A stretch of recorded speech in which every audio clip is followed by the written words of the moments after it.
He created this irreconcilable difference between Christians and Muslims. It's not irreconcilable. It is. Which one? Which example? Because Christians will never not believe that Jesus is God, and that is just pure heresy for Muslims. How can you reconcile? Okay. So when we say Christians can never believe in the Islamic concept of God, what we all need to now just turn to is, look, how do we get our beliefs from? If I get my belief because a book says so, the book says Harry Potter is God, and I believe in it with my heart and with my soul and so on, you can't change their belief.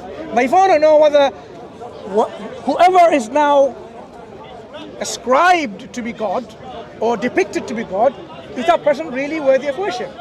Like if I were to now examine Jesus Christ with all understanding that emanates from the scripture, I would say he is not a being worthy of worship.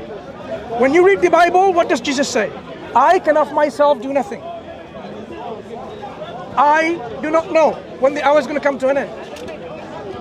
No one knows, not even the angels in heaven, not even me, but the Father. So a being who himself professed to say that he is ignorant about something, then he is not all knowledgeable. If you're not all knowledgeable, you cannot be God to begin with. A being to be God has to be all knowledgeable and to remain forever all knowledgeable.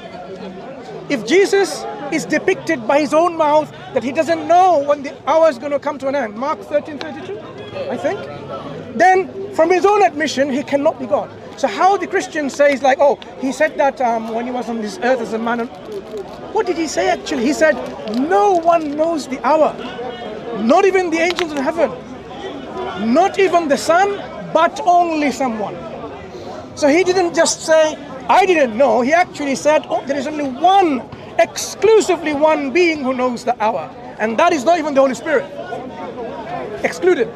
Like the Son is the Father. And I don't have a problem with the Father being God, because that's how the Jewish people, and that's how even the Christians say, is God. And this is God that we are saying. God is what they said was the Father. The one who sent Christ. But the Father and the Son relationship got misunderstood, because it's not a biological relationship. Adam was a son of God. The Christian will say, yes, he is, but he's a different kind of son of God. Now they make distinctions.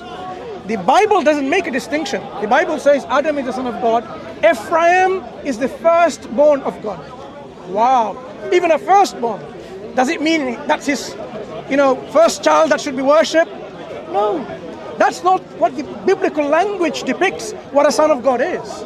A son of God, to them, has a particular import of meaning. A righteous person, approved agent of God, someone that you should listen to, someone God approves of. Noah was quite righteous. It doesn't make him God.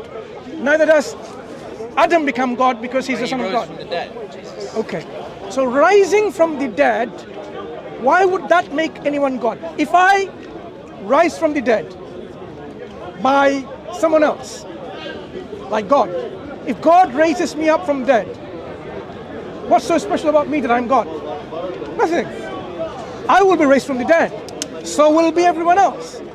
Jesus, did he raise anyone from the dead with his own power? According to Jesus, no.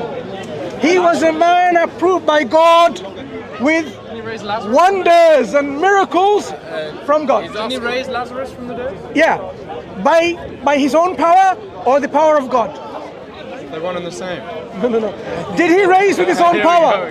Listen, let's clearly, according to Christ, according to the scripture, Jesus went about doing all these miraculous things, healing the blind, healing the sick, the lepers, and so on, raising the dead. Quran says that. But with the power and the permission and the ability from God. Because he was a man of God, approved by God with those miracles so that people can believe in him. Why would I believe you as a prophet of God? Just because you say so? So when Jesus came and he wanted to say like I'm a prophet of God, there will be people who would say and demand evidence and miracles. So when he did all those kind of things, this was a sufficient evidence for those people who witnessed them. Not because it proves him to be God, it proves him to be an agent of God, a man or messenger or a warner or a prophet of God. And that's what people did. Didn't Paul raise someone from the dead? Yes, he did. I have the references, I can put it up. Even Paul raises people from the dead. Even other people in the past raised from the dead. Even with the bones of someone else got raised to life. None of these somehow demonstrate that someone is God. Yeah? If God, okay, let me just cut it straight. If God gives you the ability to raise people from the dead, would that make you God? You wouldn't. It would simply mean that God has given you power beyond anyone else who have those kind of powers. Because I don't have the power to raise the dead. Given a part of him to you. No. If God gives you power to raise the dead, it will make you not God because you didn't have the power in the first place. If you didn't have the power in the first place, you were not God in the beginning. Do you follow? If Jesus received power, he can only receive if he didn't have any. If he didn't have any, he wasn't God to begin with. So either way you look at it, even if he had all the power, like you think, an imaginal power, huge amount of power to even destroy the world, whatever, it will still not make him God because he was given it. If you are given something, that means you didn't have it in the first place. God is not given any power. He inherently possesses that power. He is the possessor of everything inherently without receiving it. And that is why God is the necessary being. A necessary being has those power by necessity. That's why he's absolute by necessity. So when we say, can we reconcile Christian belief, Jesus is God, with Islam? We can when we examine what Christians can examine the statement of Christ. Their own scripture will tell you that actually Christ is not somehow depicted here to be God. Even if someone said they fell down on his face and they worship Christ, he still won't make God. When the brothers of Joseph fell down and they worshipped Joseph, did it make Joseph God? This story is in the Bible and this story is in the Quran. No Muslim takes Joseph to be now God because Joseph is being prostrated to by others. When Adam was prostrated by the angels, that prostration was not a prostration of worship. This is how God sorts out the rebellious one among the ones who are obedient. Satan immediately got recognized by his own arrogance because he didn't want to prostrate to Adam. It wasn't a prostration of worship, it's just to demonstrate that whether he's obedient to God or not. Because God put a command there, go bow down. Everyone did because that was a command of God, but the one arrogant one didn't.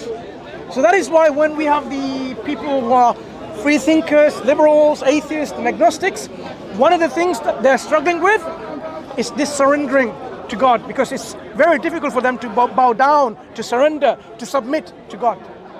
Because human beings are such that we have all that dignity. You know what? Sometimes I don't want to, I can be beaten up and I don't want to give up. Do you not sometimes have that feeling? Because you have that pride. You have that honor, and you probably have heard the honor killings, which is obviously Islam doesn't approve of it, but you've heard of honor killings. People stick to so much of their honor of their family, their tribe, their country, whatever, and they don't want to let it go because of their help. Likewise, human beings have something inherently within them. They don't want to just let it go and say, no, I'm going to submit to a creator who is greater than I, because they think there is nothing greater than me. And that is the problem of atheism, where it is not because of the absence of evidence. Evidence is all out there. The fact that I exist is a proof of an existent necessary being.